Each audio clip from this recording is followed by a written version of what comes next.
outside world.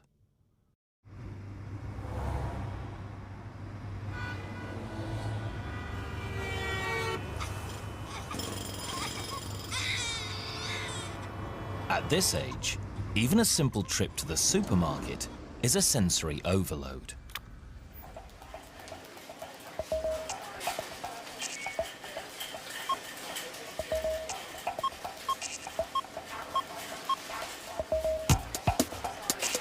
It's noisy, bright, and smelly. High up inside the nose, the specialized olfactory nerves dangle in the stream of air we breathe.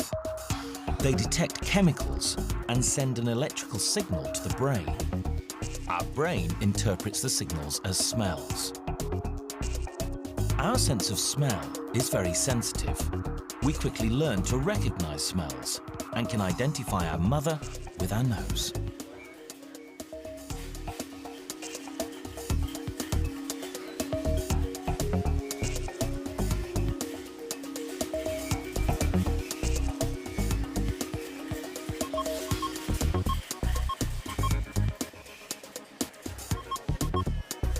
The strange new world is also very noisy. We're bombarded with hundreds of strange new sounds. Sound waves make the eardrum vibrate. On the other side of the eardrum, these tiny bones, the ossicles, vibrate in sympathy.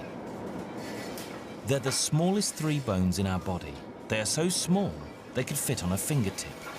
Nor do they get any bigger. They stay this size all our life. But without them, we would never hear a thing. The ossicles are the ear's amplifiers. They amplify the volume 22 times. The amplified vibrations enter the inner ear, the cochlea. It's lined with delicate hairs. When vibrations pass through, the hairs vibrate. At the top, low-frequency hairs. At the base, fragile hairs for high-frequency sounds. Each one 200 times thinner than a hair on our head.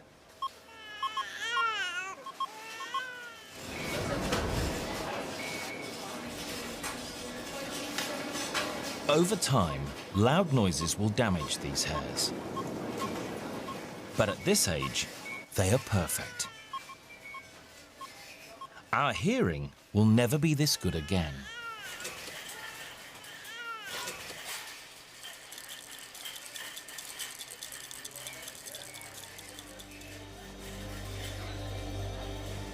For eyesight, the story is different.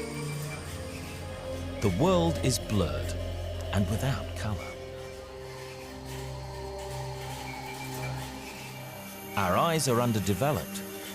We can't point our eyes where we want to, and our immature lenses cannot focus.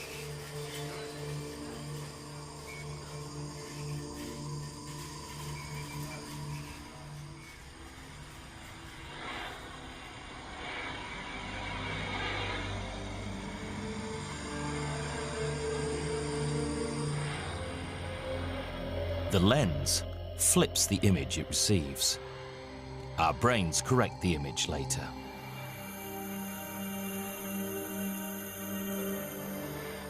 Babies can't yet see in color because the retina, the screen at the back of the eye, is also immature.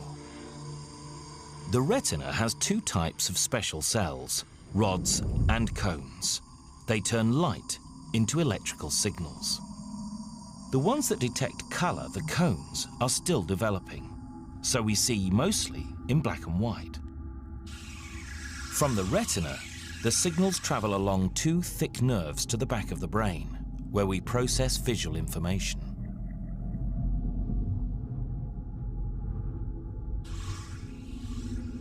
When the image arrives, the real challenge begins.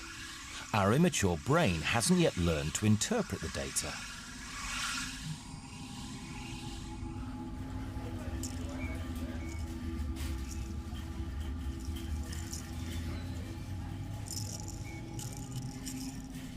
That's changing fast. By 2 months, we can distinguish colours and shades. At 4 months, we can identify facial patterns. And by 8 months, we have 20/20 vision. Baby's eyes undergo another amazing change. When we are born, our eyes are blue, but gradually cells of the iris begin making pigments. The iris changes into a startling pattern of colour, a pattern that is unique to each of us. We are changing in other ways too.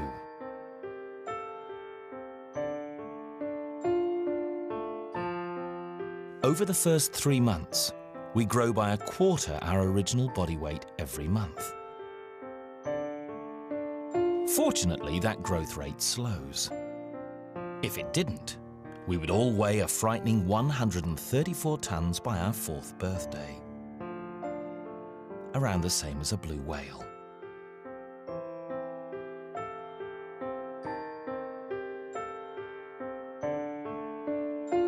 At 8 months, all our senses are working properly. We're beginning to explore the world. And the sense we use most is touch.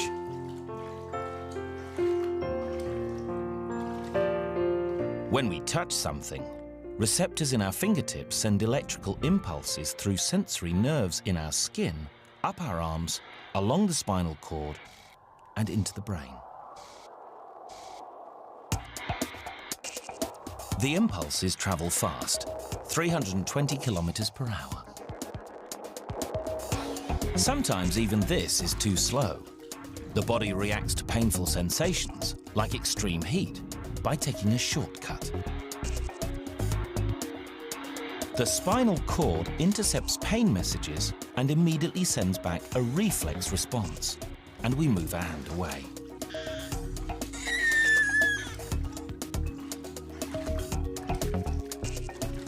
We have sensory receptors all over our skin, but some areas are more sensitive than others. The hands, face, and mouth. There are 9,000 sensory receptors on the tongue alone. This is why babies use their mouths to explore their world.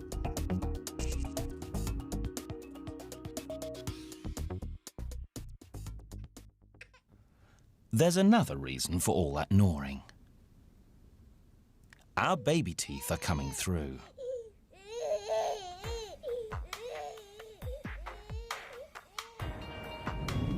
Milk teeth form deep in the gums while we're still in the womb. Now, one by one, they are bursting through. It's painful, but it's progress. At last, we can eat solid food.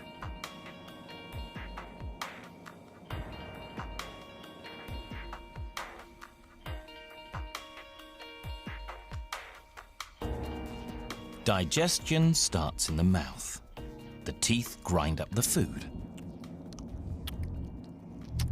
Next, special glands under the tongue pump out saliva. It helps break down the food. Saliva also lubricates the food on its 12-hour, 4-meter journey through the gut. It'll pass from the stomach into the small intestine and finally the large intestine.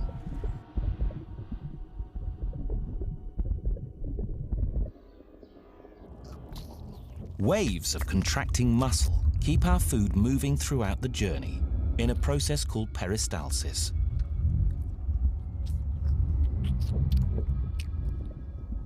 The contractions are so powerful, we can even eat upside down.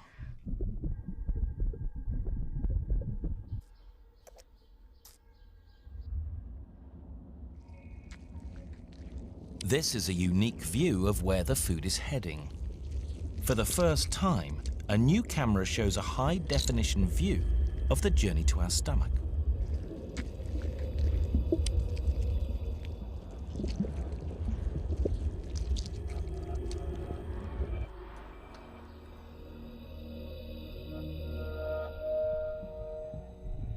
Food enters the stomach through a hole at the top.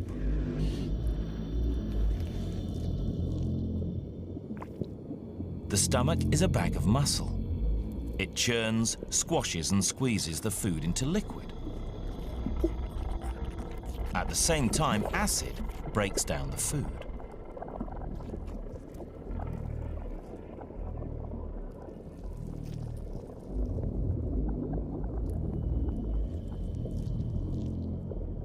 The acid is so corrosive, the stomach continually coats its interior walls with mucus for protection. Without it, stomach ulcers would form.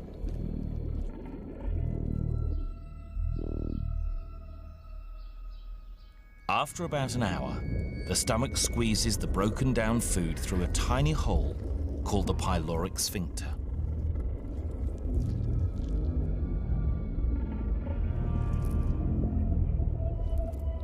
The food enters the small intestine, a 3.5 meter coil of tube. This is where we absorb most of the nutrients.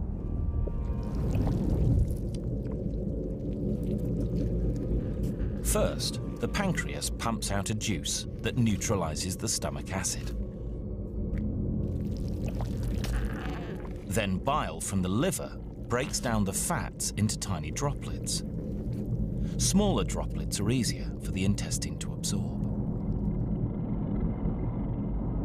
The interior wall of the small intestine is lined with millions of microscopic projections called villi.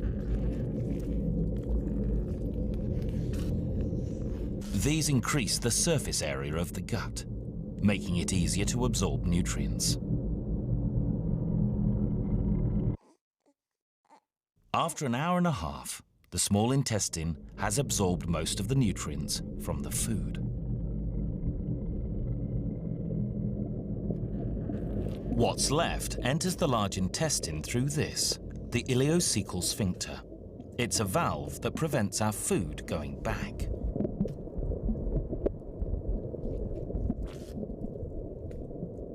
There are few nutrients left to absorb now. The large intestine's main job is to extract water. What remains is a mixture of waste food, dead cells, and lots of bacteria.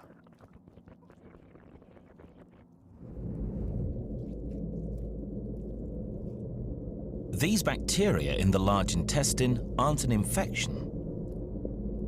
They produce enzymes that break down complex carbohydrates in our food. Carbohydrates we couldn't otherwise digest.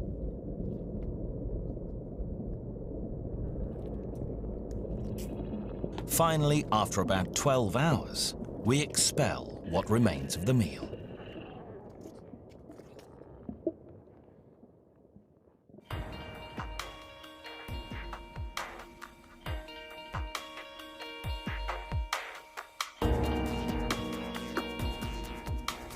By the age of 1, we start to interact with our world.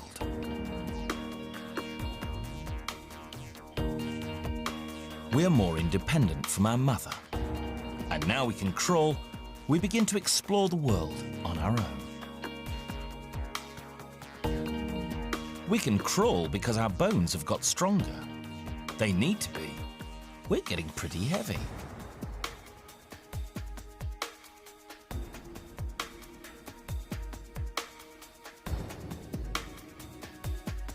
At birth, our skeleton is mostly cartilage, the same material our ears are made of.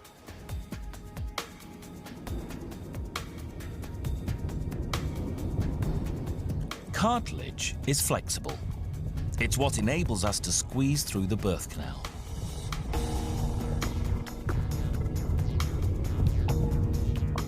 But after birth, our soft skeleton is a problem.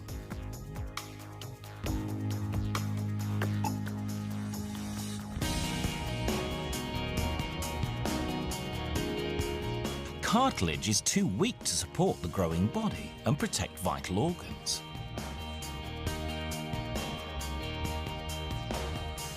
So, it gradually hardens into bone. Cells called osteoblasts lay down minerals that turn soft cartilage into hard bone.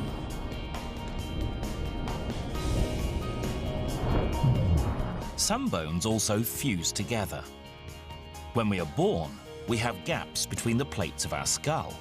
These allow the skull to deform during birth.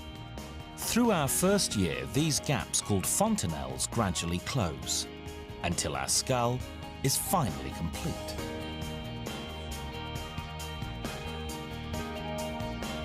As our skeleton develops, so does our desire to get around.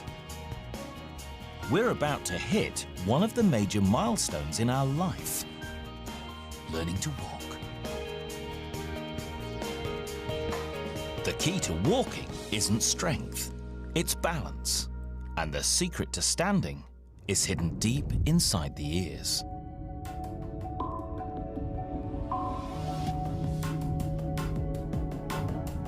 Beyond the ossicles, the bones used for hearing, there are 3 looping structures. Each loop is about the size of a small coin and orientated in 3 planes. These semicircular canals are part of the ear, but have nothing to do with hearing. They're filled with liquid, and they work like a spirit level. They tell us what's up and what's down.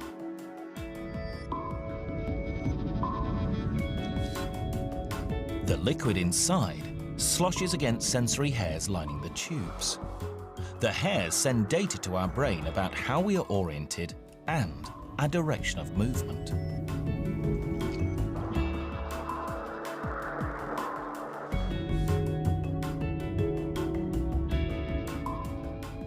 They help us balance and stand on 2 feet.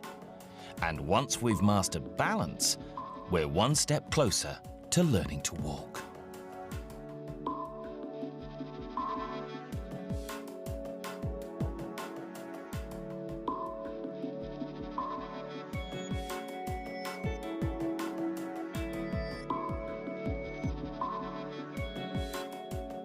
Now, there's no limit on where we can go and what we can do.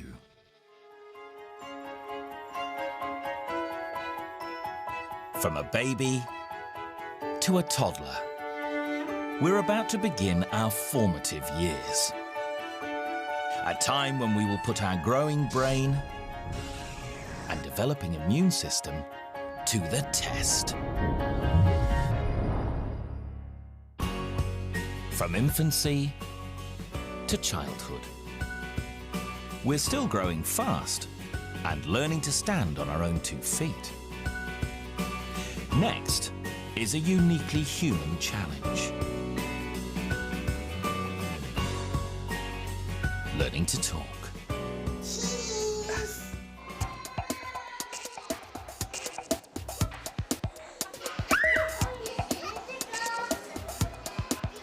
Most of us learn to talk by our first birthday. But by 2 years old, we're learning 10 new words a day.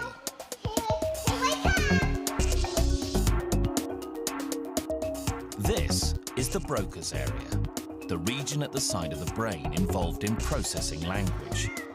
With it, we can create sentences and communicate complex thoughts.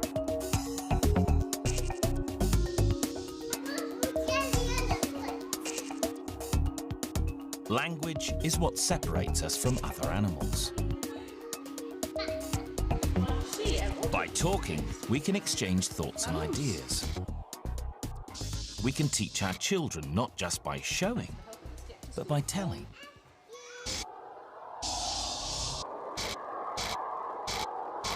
As our brain develops, we gain other uniquely human qualities.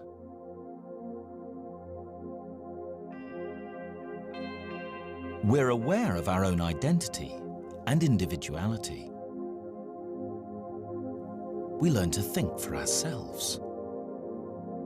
We become conscious of ourselves as an individual. And we're forming memories that will last a lifetime.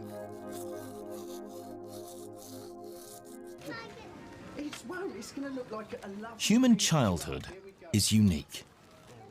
Few other mammals spend such a huge portion of their lives preparing for adulthood. To do so would be a costly waste of time.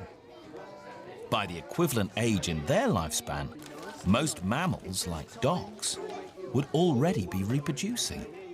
Not so with us humans. The timeline set by our DNA clock puts a delay on our sexual development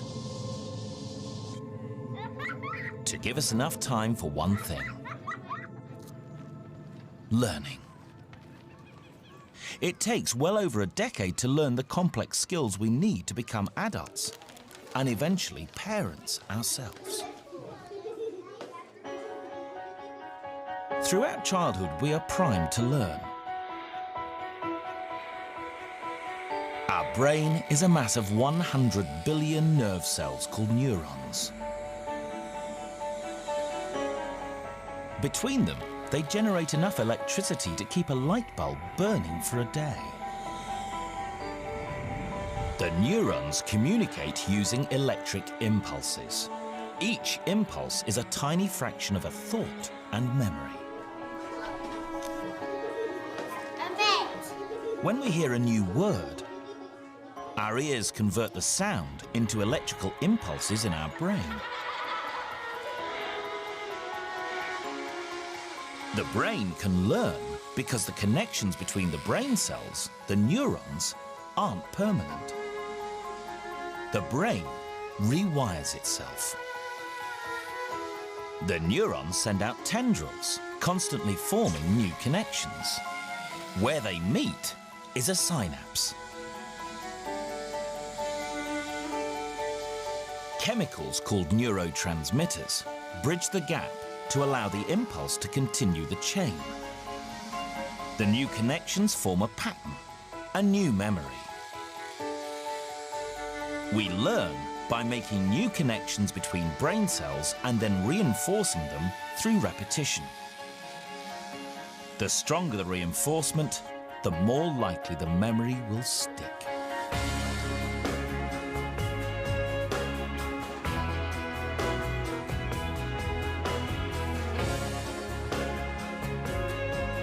What does the word veteran mean? And when later someone asks us to recall that memory, the same pattern of brain cells fires.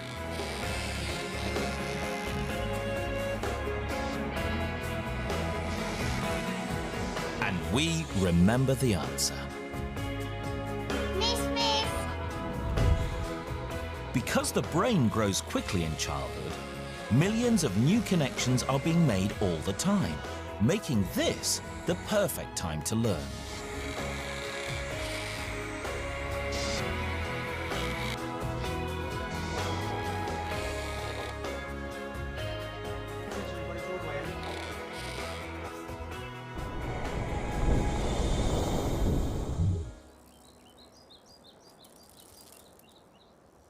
Learning takes many forms, not only in the classroom, but also in the world at large.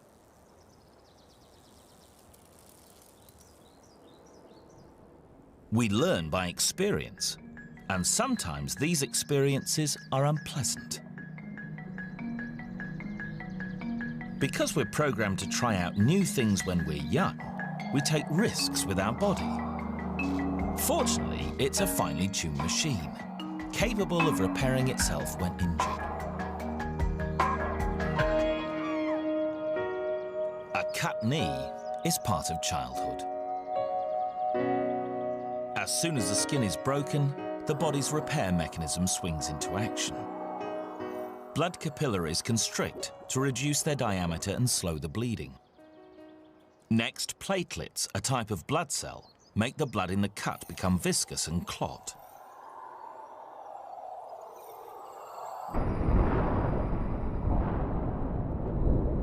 Eventually, the clot forms a plug that stops blood leaking out.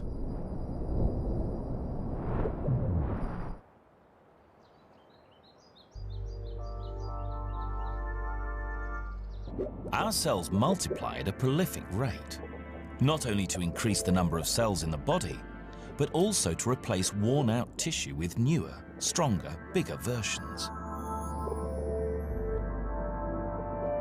It's the same process of cell growth that heals wounds.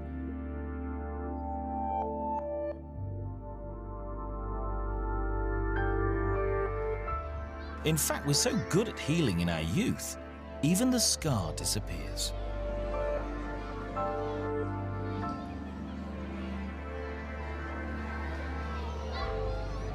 Childhood is also the time when our horizons expand. We interact with more and more people.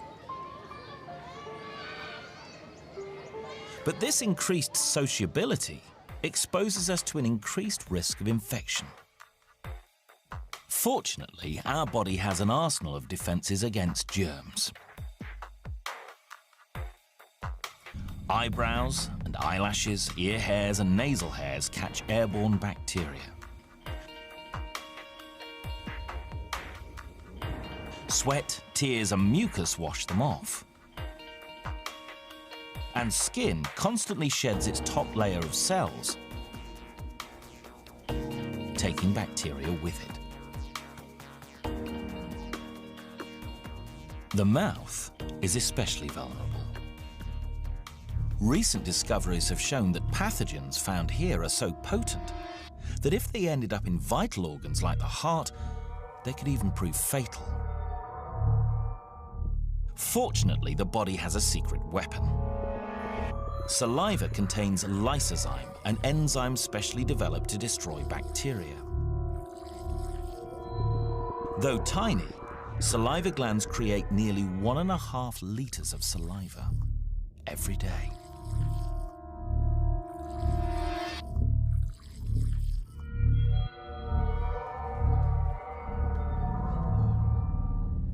When a pathogen like chickenpox does break through these external defenses, our immune system must react to prevent serious infection. Thousands of tiny viruses travel through the blood.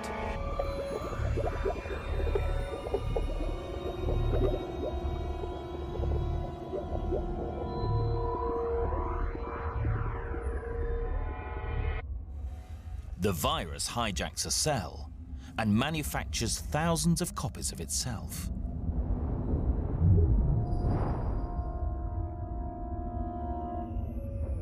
Then the infected cell ruptures, spreading yet more viruses around the body.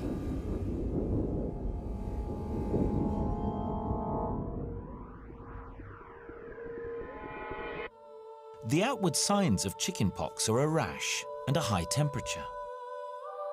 The fever that comes with infection is a sign that our body is fighting back. The heat slows down the spread of the disease. Viruses don't reproduce so well when it's hot.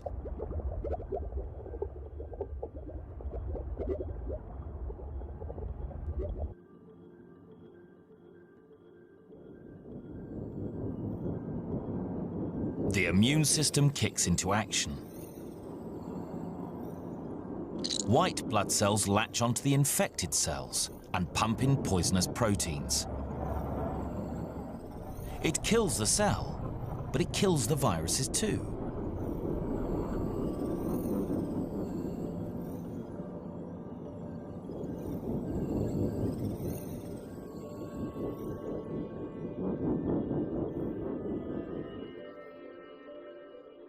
The crusty skin pustules are the remnants of the battle between the immune system and the chickenpox.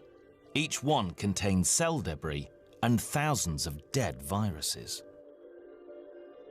It may be unpleasant, but getting diseases like this when we're young is vital for our developing immune system.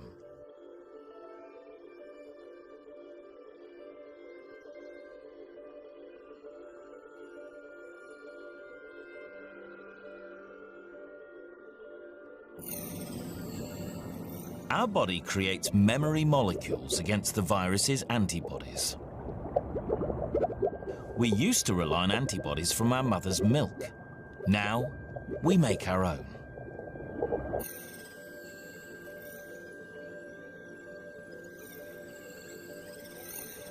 If we catch the same disease when we're older, the antibodies enable our body to recognize the virus instantly.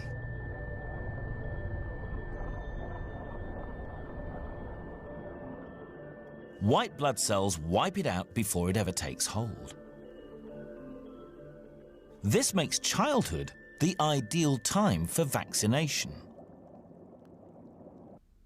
Vaccines are harmless doses of certain types of virus, like rubella, mumps, or polio. They prompt the body to create antibodies, just as it would if infected. By the age of 11, childhood is nearly over, and we're about to change like never before. We're on the brink of adulthood. But first, the hormone surge of puberty.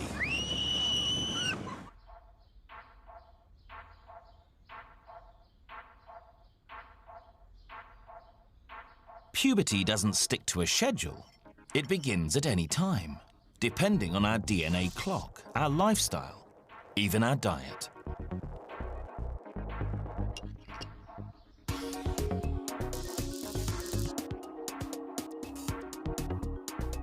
Whether female or male, for all of us, it begins in the brain.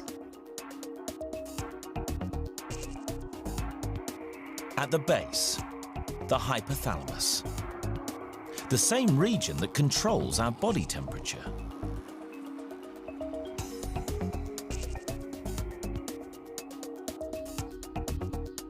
Puberty starts when the hypothalamus releases the protein kisspeptin into the brain. The kisspeptin triggers the release of other hormones throughout the body.